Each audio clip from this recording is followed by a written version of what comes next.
अमोल मिटकरी हे अकोला जिल्ह्याचे आहेत.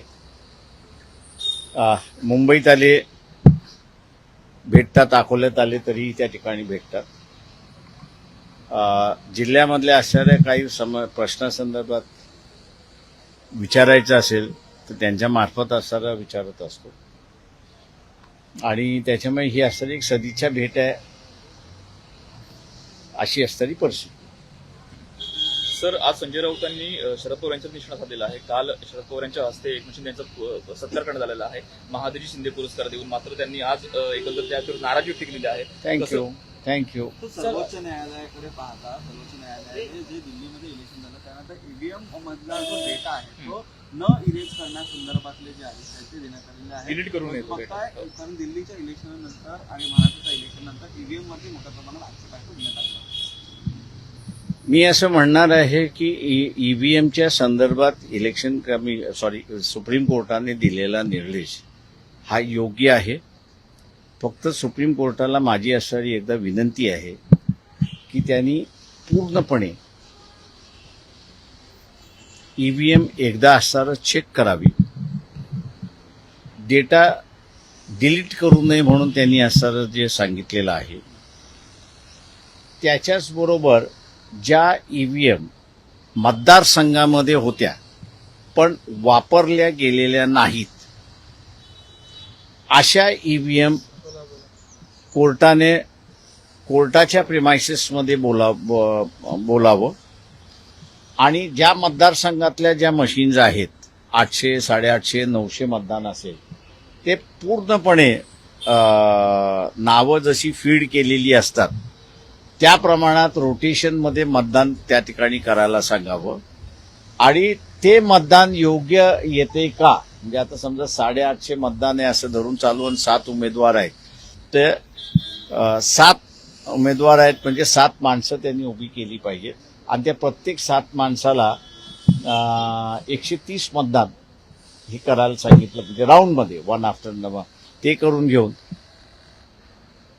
त्या उमेदवाराला 130 मतदान मिळतं का हे सुप्रीम कोर्टाने तपासून घ्यावं.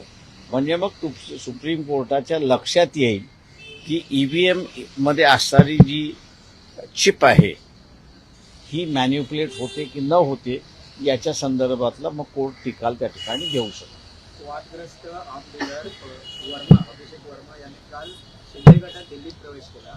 त्यावरून संजय राऊतांनी असा आरोप केला आहे की कालचं साहित्य संमेलन हे केवळ दलालीत सुरू आहे. No comments. सरकार Sharad Pawar no comments. Sir, एकंदर मागे गणेशोत्सवावर कुठेतरी विसर्जन ची वाट पाहतोय आणि गणपती सारकोपचा असेल किंवा कांदिवलीचा असेल. कसं पाहताय सुप्रीम कोर्टाच्या आदेशानंतर कुठेतरी पालिकेने त्यांना निर्बंध घातलेले आहेत आणि समुद्रामध्ये विसर्जन करू देत नाहीयेत, त्यामुळे कुठेतरी नाराजी व्यक्त होते. कसं पाहताय एकंदर या धार्मिक मी असं म्हणणार आहे की लोकसंख्या जशी वाढते तशी गणपतीची संख्या सुद्धा वाढते. त्या ह्याच्यामध्ये इथे कुठेतरी नियंत्रण येणं हे गरजेचं आहे. त्या ह्याच्यामध्ये आता पैशाचा सुळसुळाट एवढ्या मोठ्या प्रमाणात चाललेला आहे की एका रस्त्यावरती 10 गणपती तुम्हाला दिसतात. तेव्हा हा श्रद्धेचा भाग नाही तर हा खेळाचा भाग झाला असं मी त्या ठिकाणी मानतोय. त्याच्यामुळे महानगरपालिका असेल किंवा राज्य शासन असेल त्यांनी जेवढे जुने गणपती उत्सव मंडळं जी आहेत जुनी आहेत सगळी त्यांना बोलवून एक योग्य ते पॉलिसी या ठिकाणी केली पाहिजे असं मी त्या ठिकाणी मानणार आहे. नाही तर असणारं राजकारणासाठी मंडळ काढायचं बसवायचं तिथे जे काही चालतं ते चालतं त्याच्यामध्ये, परंतु उपासनापेक्षा हेटाळणी अधिक त्या ठिकाणी निर्माण होते अशी परिस्थिती आहे. तर त्याला कुठेतरी नियंत्रण केलं पाहिजे या मताचा मी आहे. परभणी आणि बीडच्या घटनेला 2 महिन्यांहून अधिकचा काळ झालेला आहे. बीडच्या घटनेतला आरोपी अद्याप फरार आहे तर परभणीतून अद्यापही जशी पाहिजे तशी एकंदरीत भूमिका समोर आलेली नाही. धसची असणारी डुप्लिकेट भूमिका बाहेर आलेली आहे. म्हणजे नॉन मराठ्यावरती अन्याय झालं तर असणारं सेटल करा, देशमुख मराठ्यावरती अन्याय झाला तर त्याला असणारा न्याय द्या. ही जी दसची जी भूमिका आहे ही माझ्या अंदाजानं कुठेतरी चुकीची भूमिका आहे आणि समाजामध्ये द्वेष पसरवणारी भूमिका असेल त्या ठिकाणी मानतोय. ते वारंवार असेही म्हणतात- त्याच्यामध्ये मी या आठवड्यामध्ये मुख्यमंत्र्यांची पुन्हा असं वेळ मागितलेली आहे. कारण का लातूरची जी घटना आहे, परभणीच्या घटनेमध्ये असणारा आम्ही फार काही हस्तक्षेप करू शकत नाही आहोत. याचं कारण असं आहे की ती कस्टोडियल डेथ आहे आणि कस्टोडियल डेथ असल्यामुळे मॅजिस्ट्रेटनीच ती इन्क्वायरी चालू केलेली आहे. त्यांची जोपर्यंत कंप्लीट होत नाही तोपर्यंत पुढे आम्हाला काही जाता येत नाही अशी असणारी परिस्थिती आहे. परंतु लातूरमधली असणारी जी घटना आहे ती घटना म्हणजे एक ऑनर किलिंगची असणारी घटना आहे आणि त्या संदर्भातला असणारा मुख्यमंत्र्यांची मी वेळ मागितलेली आहे पुढच्या आठवड्यामध्ये आणि तिथे एक ऑनर किलिंगच्या संदर्भातली एक महाराष्ट्र शासनाची पॉलिसी आली पाहिजे असं माझं स्वतःचं म्हणणं आहे. आणि हे जे द्वेष पसरवणारा भाग जो आहे तो मला वाटतं इथल्या राजकारण्यांनी थांबावा अशी असणारी परिस्थिती. सर, काल तुम्ही मंत्री चंद्रशेखर बावनकुळे यांची भेट सुद्धा घेतलेली आहे. काय त्यावर नेमकी चर्चा होती? ते माझी असं मी कालही रात्री म्हणालो होतो तिथे असणारं की मुलुंडला एका महिलेची जागा बिल्डर असणारा घशाखाली घालायला बघत होते. कोकण कमिशनरनी आदेश दिलेत की ती जागा त्यांची आहे आणि त्यांनाच मिळाली पाहिजे. त्याची अंमलबजावणी करण्याच्या ऐवजी ॲडिशनल कमिशनर कोकण विभाग जे आहे त्यांनी फेरफार उतारायच्या निमित्ताने ती जमीन पुन्हा त्यांच्याकडून काढून घेण्याचा असणारा प्रयत्न घेतला. अशा असणाऱ्या परिस्थितीमध्ये अपील जे आहे ते मंत्री महोदयांकडेच त्या ठिकाणी आहे. ते अपील आम्ही दाखल केलं होतं, काल हिअरिंगला होतं, पण दिवसा ते नसल्यामुळे रात्री ते असणारं हिअरिंग त्या ठिकाणी झालं. स्टे ऑर्डर झालेली आहे आणि 7 तारखेला त्याचा असणारा फायनल ऑर्डर आहे. त्याच्यामुळे बीजेपीचे महाराष्ट्राचे अध्यक्ष बावनकुळे ह्यांना भेटायला मी गेलो नव्हतो, तर मंत्री बावनकुळे ह्यांना मी भेटायला गेलो. धनंजय मुंडे आरोप करतात, अंजली जमांना आरोप करतात, इतर विरोधातले लोक पण आरोप करतात. नैतिकता म्हणजे या अगोदर पण मंत्र्यांचे राजीनामा घेतले गेले किंवा दिले गेले. एका वाक्यावरून आर पाटलांनी राजीनामा दिला.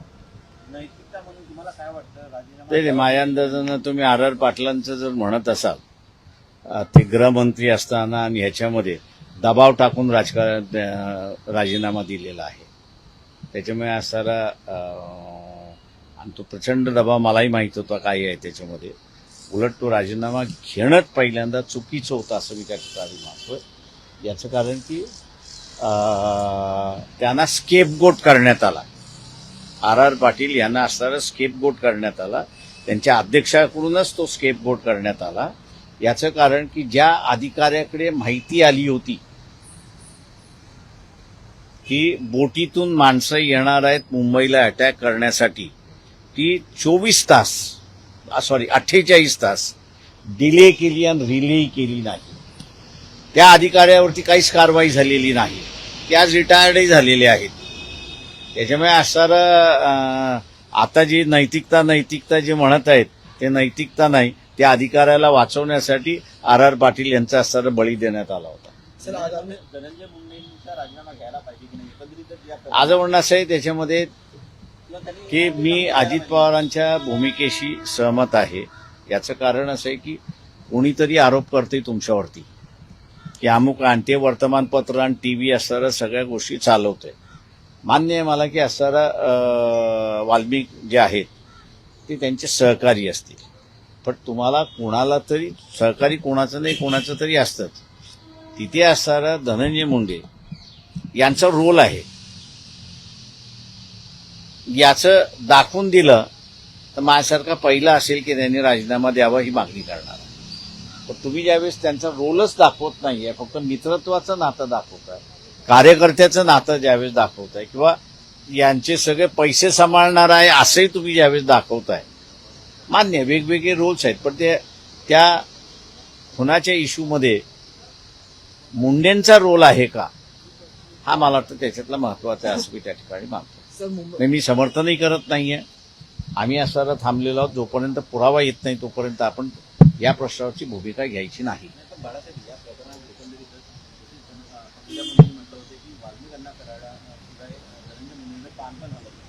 राजकीय एकंदरीत असेल ना माझं मोठं होणं शक्य आहे का? माझं म्हणणं असं आहे की आपण जे म्हणताय ते बरोबर असेल किंवा पंकजा मुंडे म्हणतायत तेही बरोबर असेल की त्यांच्याशिवाय पान हलत नाही. पण पंकजा हे कुठे असताना म्हणते त्या ठिकाणी की जे काही देशमुखांचं झालं ते असणारं धनंजय मुंडेंच्या सांगण्यावरनं झालंय असं आहे का? असं ज्या दिवशी त्या ह्या स्टेटमेंट करतील त्या दिवशी आम्ही असणारं आमची भूमिका आम्ही जी घेतलेली नाही किंवा आजही मी आता म्हटलंय की आम्ही काहीच भूमिका घेतलेली नाही. आम्ही पहिल्यांदा भूमिका घेऊ त्या ठिकाणी.